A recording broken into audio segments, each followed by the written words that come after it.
Hello learners, welcome back to our channel. जिस platform पे हम किसी भी टॉपिक के अंदर डीपली रिसर्च करते हैं और फिर उसके ऊपर बात करते हैं। तो आज का हमारा टॉपिक है India needs a uniform civil code affirms Modi. Bharat को समान नागरिक संहिता की आवश्यकता है। ये तथ्य कहा गया नरेंद्र मोदी जी द्वारा। क्या इस तथ्य का मतलब समान नागरिक संहिता से हिंदू राष्ट्र बनेगा, क्या कोई मुस्लिम राष्ट्र बनेगा, या फिर कोई दूसरा राष्ट्र बनेगा? तो हम इस चीज़ पर डिस्कस करेंगे, इसका निष्कर्ष निकालेंगे कि जो अफवाह फैलाई जा रही है कि अब तो मोदी जी हिंदू राष्ट्र बनाएंगे, ठीक है, उस अफवाह के ऊपर अच्छे से बात करेंगे, डिस्कस करेंगे और उसको समझेंगे कि समान नागरिक संहिता का मतलब क्या है, यूनिफॉर्म सिविल कोड का मतलब क्या है। तो सबसे पहले हम न्यूज़ को कवर करते हैं कि क्या न्यूज़ है। प्राइम मिनिस्टर नरेंद्र मोदी ने हाल ही में कुछ दिनों पहले ये एक फंक्शन में बोला गया कि हमारे देश को यूनिफॉर्म सिविल कोड की बहुत ज़्यादा आवश्यकता हो गई है, क्योंकि एक कंट्री अलग अलग सेपरेट लॉ के द्वारा नहीं चल सकती, अलग अलग कम्युनिटी के सेपरेट लॉ के द्वारा नहीं चल सकती। वहाँ पर ऑफकोर्स कहीं ना कहीं दंगे फसाद और कहीं ना कहीं इन चीज़ों की वजह से लोगों को भी प्रॉब्लम फेस करनी पड़ती है। तो हम जैसे कि अब मोदी जी ने बोला कि किसी भी फैमिली के अंदर अगर एक पर्सन के लिए अलग कानून है, दूसरे पर्सन के लिए अलग कानून है, तो ऑफ कोर्स वो फैमिली ना होके टूट जाएगी, ठीक है। तो वो एक हाउस होल्ड नहीं बन पाएगा, वो फंक्शन ही नहीं कर पाएगा। तो सेम अगर एक कंट्री की बात करें, अगर कंट्री में भी एक कम्युनिटी का अलग रूल है, दूसरी कम्युनिटी का अलग अलग रूल है, तो वो एक कंट्री अच्छे से फंक्शन नहीं कर पाती है। जैसे आप लोगों ने सुना होगा मोस्टली हिंदू क्योंकि अगर मैं बात करूँ हिंदू लॉ तो कॉडिफाई हो गया था 1955 के आफ्टर, ठीक है, बट मुस्लिम लॉ वो किसको फॉलो करता है? नहीं, उनका अलग ही अपना एक लॉ फॉलो होता है, ठीक है। और भी अलग अलग टाइप के रिलीजन हैं जिनके अपने अपने कानून हैं, ठीक है। तो सबसे पहले वही चीज़ हमें सिंगल एक रूल सेट ऑफ लॉ में उसको जोड़ना है, पिरोना है। तो अब हम आगे जैसे बढ़ते हैं कि अब ये न्यूज़ में क्यों है।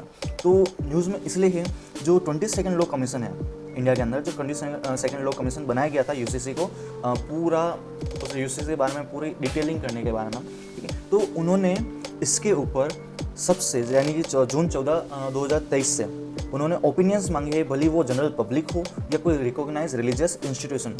तो उन सबसे ओपिनियंस मांगे कि आप लोगों की क्या राय है, और उन्होंने ये कहा गया है कि आपके पास 30 दिन है। जैसे कि 14 जुलाई, अब 14 जून की बात करें तो ऑफकोर्स ये 13 जुलाई के आसपास होगा। तो हम इस चीज़ को उन्होंने 22nd लॉ कमीशन ने सबसे ओपिनियन मांगे हैं, तो हम सब इसके ऊपर ओपिनियन दे सकते हैं। हम सब फ्री है कि हम इसके बारे में बात भी कर सकते हैं और इसको समझा भी सकते हैं। अब सबसे बड़ी प्रॉब्लम क्या हो रही है, लोग जो है वो अफवाह फैला रहे हैं कि यूनिफॉर्म सिविल कोड आएगा तो हिंदू राष्ट्र बन जाएगा, या समान नागरिक संहिता आएगी तो हिंदू राष्ट्र बन जाएगा, ठीक है। तो ऐसा कुछ भी नहीं होने वाला है, ऐसा कुछ भी नहीं होने वाला है। मन से सारी चीज़ें हटा दीजिए। जितने भी डेवलप कंट्री है, मोस्ट ऑफ कंट्रीज़ में अगर मैं देखूँ तो वहाँ पर यूनिफॉर्म सिविल कोड लागू होता है, यूनिफॉर्म सिविल कोड लागू होता है। अब हम बात करते हैं यूनिफॉर्म सिविल कोड है क्या।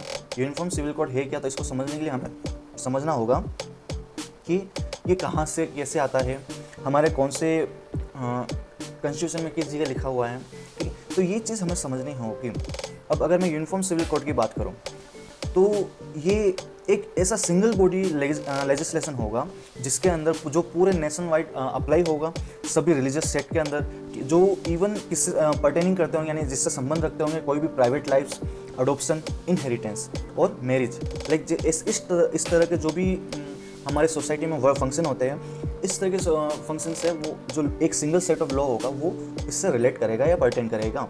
तो हमें यही चीज़ समझनी होगी। अब हम बात करते हैं ये कहाँ लिखा हुआ है। तो इंडियन कॉन्स्टिट्यूशन के अंदर पार्ट 4 हमारा डीपीएसपी होता है। डीपीएसपी का मतलब है directive principles of state policy.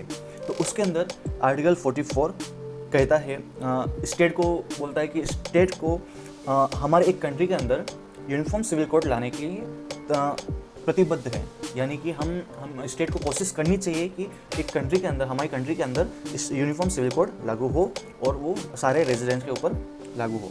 अब आप बोलेंगे कॉन्स्टिट्यूशन ने तो पहले लिख दिया, तो डीपीएसपी में लिखने की क्या जरूरत थी। अब जैसे आप सबको पता है डीपीएसपी सिर्फ एक डायरेक्टिव प्रिंसिपल है, ठीक है, स्टेट को गवर्न करने के लिए, ठीक है। वो कैसे करेगी वो उनके ऊपर डिपेंड रहता है, पर ये एक आइडिया दे देता है कि हमें कैसे वर्क करना है। तो अब हम ये बात करेंगे कि इनको डीपीएसपी के अंदर क्यों रखा गया? हमने जब 1947 के बाद जब हमने कॉन्स्टिट्यूशन बनाया तो उसी समय हमने इसको लागू क्यों नहीं कर दिया? तो समझिए इस चीज़ को। अब हम अगर उस समय, अगर आप लोगों ने, एक मूवी आ रही है गदर, अगर आपने गदर मूवी देखी होगी तो ये उसी के सीनियर के आसपास की बात है कि कितने दंगे हुए थे उस समय, हिंदू मुस्लिम इवन क्रिश्चियन भी हुए थे। तो क्योंकि क्रिश्चियंस मोस्टली वेस्टर्न कंट्रीज से थे तो ये भी हुए थे, तो सबको मिक्स करके कितने एक कम्युनल बेस रिवॉर्ड्स हुए थे, दंगे हुए थे।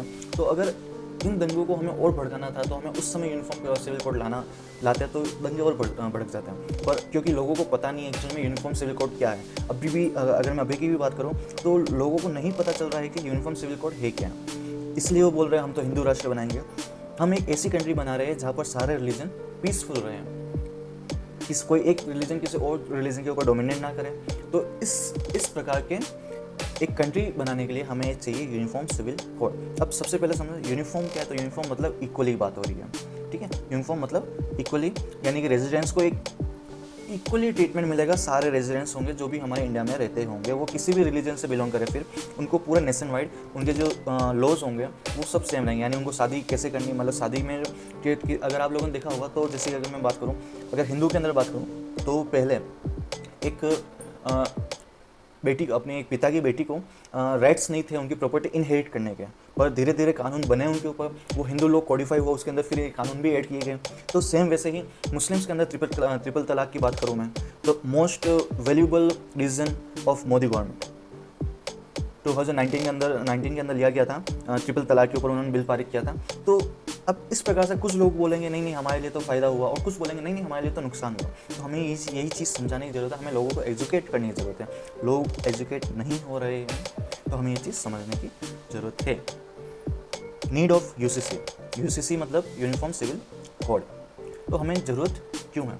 अब एक केस होता है, हम शाहबानो केस की बात करेंगे, ठीक है, जिस केस को हम मोहम्मद अहमद खान वर्सेस शाहबानो बेगम नाम से भी जानते हैं। ये सुप्रीम कोर्ट के अंदर फर्स्ट टाइम आया था ईयर 1985 के अंदर, जिसमें कोर्ट ने पार्लियामेंट को इंस्ट्रक्ट किया था कि आप यूनिफॉर्म सिविल कोड से कनेक्ट करिए इस केस को, ठीक है। तो अब यहाँ पर क्या है कि अब हुआ क्या था? अब यहाँ पर ये हुआ था कि जो शाहबानो जो बेगम थी उनको इनके हस्बैंड ने तलाक दे दिया। तो अब ये डिमांड कर रहे थे उनको मेंटेनेंस मनी उनको डिमांड कर रहे थे। तो अगर मैं बात करूं तो सुप्रीम कोर्ट ने तो इनको अलाउ कर दिया कि ठीक है कि आप हाँ मेंटेनेंस मनी ले सकते हैं। पर प्रॉब्लम क्या थी? मुस्लिम लॉज अलाउ नहीं कर रहे थे कि कोई भी मुस्लिम लेडीज शादी के बाद मेंटेनेंस क्लेम नहीं कर सकती वगैरह वगैरह। तो इस प्रकार से मुस्लिम औरतों के ऊपर अत्याचार भी हो रहा था इनडायरेक्टली। उनको नहीं पता है कि उनके ऊपर अत्याचार हो रहा है। कुछ लोग जो पढ़ लिख के समझदार हो जाते हैं वो लोग इस चीज़ को समझ जाते हैं, पर जो नहीं पढ़ लिखते हैं उनको समझ में नहीं आता है तो उनको वही पुराने सेट ऑफ रूल। देखिए हर चीज़ में, अब मैं ये नहीं बोल रहा हूँ कि कोई धर्म गलत है, पर मैं ये कहना चाह रहा हूँ हर धर्म में कुछ बातें ऐसी होती है जो गलत होती है, जिसको हमें सही करना ज़रूरी है। और इसीलिए 2017 के अंदर, सॉरी मैंने 2019 बोल दिया था, 2017 के अंदर ट्रिपल तलाक बिल भी लागू आया था, ठीक है। ट्रिपल तलाक बिल भी आया था जिसने जो ट्रिपल तलाक देते हैं उसको अनकॉन्स्टिट्यूशनल और इलीगल घोषित कर दिया था। इसको आप करेक्ट कर दीजिएगा 2017, ठीक है। अब हमारा जो यूनिफॉर्म सिविल कोड है वो ज़रूरी क्यों है? देखिए ये तो एक ही केस था, मैंने आपको एक दूसरा हिंदू लोग के ऊपर भी एक केस बताया था, ठीक है। तो उसमें क्या हुआ था कि बेटियों को उनको राइट मिला उनकी पिता की संपत्ति इनहेरिट करने। अब पिता की बोल रहा हूँ मैं, उनके भाई की नहीं बोल रहा हूँ। पिता की यानी कि पिता ने जो कमाई है उसकी बोल रहा हूँ। अगर उसका भाई कुछ बना के भाई ने अपनी कमाई से कुछ खड़ा किया है तो नहीं ले सकते वो हक, अगर भाई की इच्छा हो तो दे सकता है। अब यूनिफॉर्म सिविल कोड क्यों इंपॉर्टेंट है हमें ये पता होना चाहिए। इससे नेशन यूनाइट होगा। Even variety of different culture, देखिए रिलीजियस कल्चर अलग बात होती है, पर कुछ चीज़ों पे आपको एक सिंगल सेट ऑफ रूल्स की ज़रूरत होती है। तो कल्चर और प्रैक्टिस वो उसके लिए यूनाइट होगा हमारा पूरा इंडिया। तो ये चीज़ हमारी मेन है। इसके लिए हमारा सारा फेथ अलग अलग डिफरेंट फेथ को हम फॉलो करते हैं, तो उन सबको एक सिंगल नेशनल सिविल कोड के अंदर हम बांधेंगे उनको, ताकि वो एक वन नेशन वाली फीलिंग फील कर पाएँ। अब दूसरी, अब ये सबसे इम्पोर्टेंट चीज़ क्या है, यूनिफॉर्म सिविल कोड की बहुत सारे चैलेंजेस भी हैं। अगर मैं बात करूँ चैलेंजेस की, ठीक है, तो अगर हम सबसे पहले कॉन्स्टिट्यूशनल चैलेंजेस देखें तो हमारा जो आर्टिकल 14 एंड 15 है वो हमें इक्वलिटी का राइट देता है। तो कहीं ना कहीं ये जो राइट्स है इनके तहत जो ऐसे इंस्टीट्यूशंस है जो यूसीसी के खिलाफ है वो इनका सुप्रीम कोर्ट के अंदर इनका हवाला देके गवर्नमेंट के इस डिसीजन को भी पलटवार कर सकते हैं। देखिए, इक्वलिटी, राइट टू इक्वलिटी भी ज़रूरी है, पर राइट टू इक्वलिटी में हमें इक्विटी भी जोड़ना पड़ेगा, राइट टू इक्विटी भी जोड़ना पड़ेगा। यानी कि जो समान नहीं है उनको हमें ऊपर लाने के लिए हमें कुछ ना कुछ रूल बनाने पड़ते हैं, तो वो चीज़ भी ज़रूरी है। देन आर्टिकल 25 जो किसी भी पर्सन को right to practice the religion की एक राइट प्रोवाइड करता है। तो पर अगर आप इस टॉपिक आर्टिकल 25 के अंदर की बात करें तो वो आपको रिलीजियस प्रैक्टिस के लिए अलाउ कर रहा है, तो हम यूसीसी आपको रिलीजियस प्रैक्टिस के लिए तो मना कर ही नहीं रहा है। मैं इसका सिर्फ काउंटर आर्ग्यूमेंट कर रहा हूँ, पर ये चैलेंज कॉन्स्टिट्यूशनल चैलेंजेस है, तो मैं उसको भी बता रहा हूँ, साथ में काउंटर आर्ग्यूमेंट भी दे रहा हूँ। और कार्टून ऐसा नहीं है कि आप मेरे ओपिनियन से सहमत हो, आप मेरे ओपिनियन से असहमत भी हो सकते हैं, इसमें कोई दो राय नहीं है, क्योंकि सबके अपने अपने ओपिनियन होते हैं। तो मैं अपने ओपिनियन भी साथ में दे रहा हूँ। तो अब सेम हमारा आर्टिकल 29 में डिफाइन करता है कि हाँ, right to preserve distinct culture, हमारा जो कल्चर है उसको प्रिजर्व करना। ठीक, अब कल्चर यानी कि उनके जो सेट ऑफ रूल्स लिख रखे वो इसको भी इसके अंदर इंक्लूड कर देते हैं। तो ये कहीं ना कहीं ये हमारे लिए सबसे बड़े कॉन्स्टिट्यूशनल चैलेंजेस रहेंगे। सोशल पॉलिटिकल चैलेंजेस भी क्या है?